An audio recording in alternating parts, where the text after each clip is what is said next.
My presentation is, 5 ways that you can advertise your business online at no cost. So basically free. And the first one is Google Maps. And everybody's familiar with Google Maps, or also known as Google Places. It has pretty much taken over the Yellow Pages. They're a thing of the past. Nobody uses the Yellow Pages anymore to seek information. Instead, what they do is they go to Google. And Google's very smart. When you search for a local business on Google, it actually knows that you're searching for something that's local, and it'll display those businesses based on what your geographical location is. So in this case, I searched for a chiropractor in Boynton Beach, and it gave me several chiropractors that are in the area. And this is how people find businesses today. To get on Google Places, it's very easy. You go to google.com/places and you claim your business. The next thing is rank in Google Places, because you're an attorney, for example, we have some CPAs. You guys are not the only CPAs or attorneys in town. There are other people like you in town. So what you want to do is you want to outrank them. You want to be able to show up before they do. And the way you do that is on Google Places is you fill out as much information as possible. One of the assets that Google has for its users, it's information. So the more information you give Google, the more relevant it'll be to you and to your business. And by that I also mean images and videos. I believe you can stick up to 10 images on Google Places and up to 3 videos or 5 videos. And it's very easy, really. You just upload some images that are related to you or your industry, and you can also grab some videos from YouTube. And then the important thing is that if you're going to grab any images from YouTube, or videos from YouTube rather say, is that you don't grab any videos that are advertising other businesses, but videos that are related to your industry but just not advertising anybody else. So once that you have the information filled out on Google Places, you'll need to verify your business with Google, and that can take place in 2 ways. The first way is if your place was never in there to begin with, they'll send you a letter, and it usually takes about 1 to 2 weeks, and it'll have a code, and that's how you activate the listing. If your business was already in there, then you can just activate it via phone, and that's the easiest way to do it. It takes place in real time. And then here's a key factor to really outbid all your guys or show higher than the competition is to get reviews.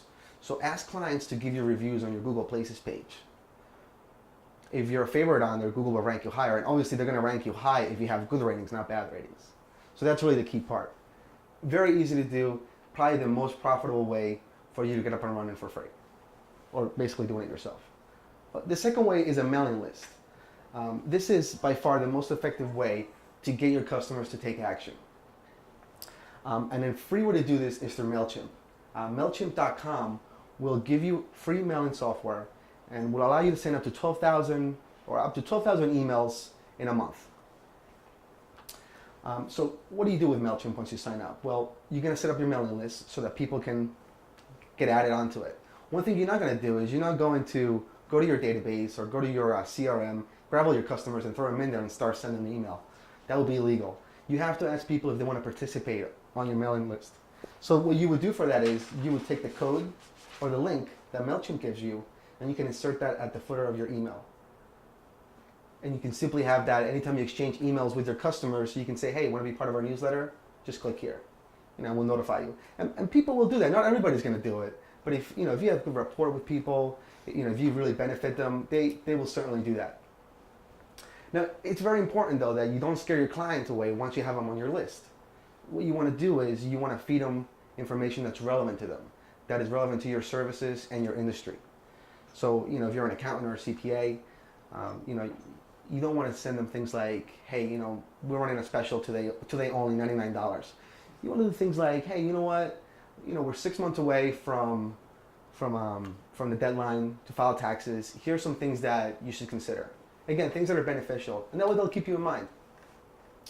Also, it's very important that you personalize emails, and the software will allow you to do this. When somebody sends you an email, if that email has your name on it, it resonates much better with the end user. Okay, so moving on to social media. Over the last 2-3 years, social media has exploded, especially Facebook. Facebook just reported 750 million users, which is just amazing, right? Social media, you're going to treat it just like you do with a newsletter. Now, there are different types of social media out there that are very popular. Facebook, Twitter, LinkedIn. You want to try to go for Facebook because that's where most users are. But if your clients tend to go on Twitter or LinkedIn, then you might want to create a profile on there as well. But then, okay, so you get your page up on Facebook, right? So what do? Well, once you create a fan page, you're going to use this methodology or you're going to use the same methodology as you use on the newsletter. You're going to attract people to your Facebook page by putting in the link on your email signature per se, and then you're going to drip them content the same way that you would in a newsletter. You're not going to say, come into the first special, or use me only because I'm the best. That's spamming people. People catch on to that. As human beings, we like to buy, but we don't like to be sold. So it's important that you give people information that's relevant to them. Okay, so the next thing is how to make a website. A lot of people don't have websites because it's pretty expensive to have a website, or at least a decent looking website, right? You have to hire a web designer, maybe a graphics guy, and so on. So most people opt out of that option, but there are some great services out there, such as WordPress. Somebody might have heard of that, I'm not sure, or a Blogger, which belongs to Google, or Tumblr. These are actually services that you can use to get a website going if you don't already have a website. And it's very easy to update it. A lot of them tie into social media like Facebook, LinkedIn, and so on. So once you get a free site with any one of these services, you can start posting content that's relevant to it. And what are you going to do with that link to your site? You're going to stick it at the signature of your email, once again, because you're going to be talking to your clients on a one-on-one basis, and you want to let them know, hey, check out our website because we're always putting out good information out there, or join our Facebook page. Same rule applies. And that's the beauty of the web page too. You can tie all these services into it. Your newsletter opt-in, you can do your Facebook, you can have your Google Maps if you already have one. So it just makes it a lot easier, and it just kind of ties everything in. Okay, and here's the last piece of advice, and that is to give away free advice. There's a site out there called Yahoo Answers. It's obviously owned by Yahoo. And if you notice, it comes up on their search engines very, very often. It ranks very, very high. It has a lot of relevancy, and Google loves that page. And it's people simply asking questions. How do I do this? How do I feed my dog when he's sick? It pretty much pertains to anything. My best advice to you is to go on these sites and give people free advice. Answer questions that are related to your industry and that you know about. And then use your URL on the signature so that if they want to find out more about you or your businesses, they'll click on your URL or your Facebook page per se, and either join you or they'll take some sort of action. And don't try to sell anything while you're giving these people advice. Again, nobody likes to be sold all the time. That's why people go on these sites, because they don't want to call up an expert, because they're going to be afraid they're going to be charged. So they go out to the community. So just be part of the community basically.